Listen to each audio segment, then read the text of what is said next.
জাতীয় ঐক্যমত্য কমিশনের যে সংস্কারগুলো নিয়ে মতামত চাওয়া রাজনৈতিক দলের কাছে এবং যে প্রক্রিয়ায় চাওয়া হয়েছে এমসিকিউ ফরম্যাটে বা এটা নিয়েও তো আপত্তি রয়েছে, সব মিলিয়ে কি দেখছেন? আবার প্রেস সচিব একটি কথা বলছিলেন গত কালকে, দেখলাম যে কিছু কিছু সংস্কারের ক্ষেত্রে রাজনৈতিক দলগুলোর মতামত প্রয়োজন হবে না। সব মিলিয়ে সংস্কার এবং রূপান্তরের ভবিষ্যৎটা কোন দিকে যাচ্ছে?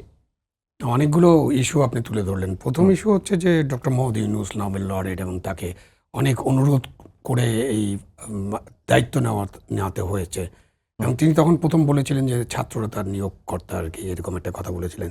যাই হোক, তারপরে তো উনি নির্বাচনের বিষয়ে কথা বলেছেন এবং মাঝে মাঝেই মানে 3 রকম 4 রকমের কথা হয়েছে। বাট ডিসেম্বরটা মোটামুটি ঠিক আছে। ডিসেম্বর হচ্ছে যে ছোট প্যাকেজ।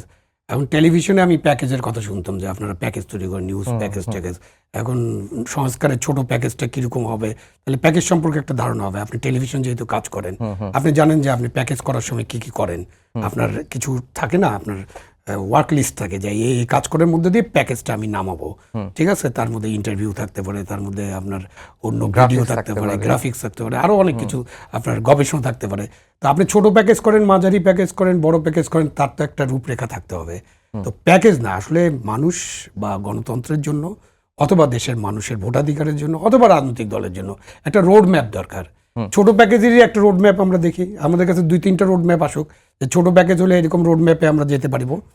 আর বড় প্যাকেজ মানে যদি যে বড় প্যাকেজ তো আসলে হবে না, বড় মানে সংস্কারের বড় প্যাকেজ বলতে কিছু নাই।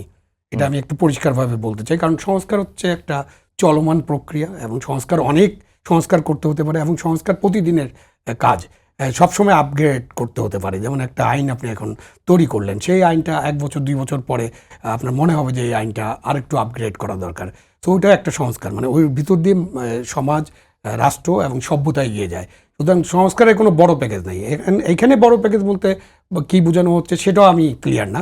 সুতরাং যেটা সম্পর্কে পরিষ্কার না, ওটা সম্পর্কে মন্তব্য করা খুব কঠিন।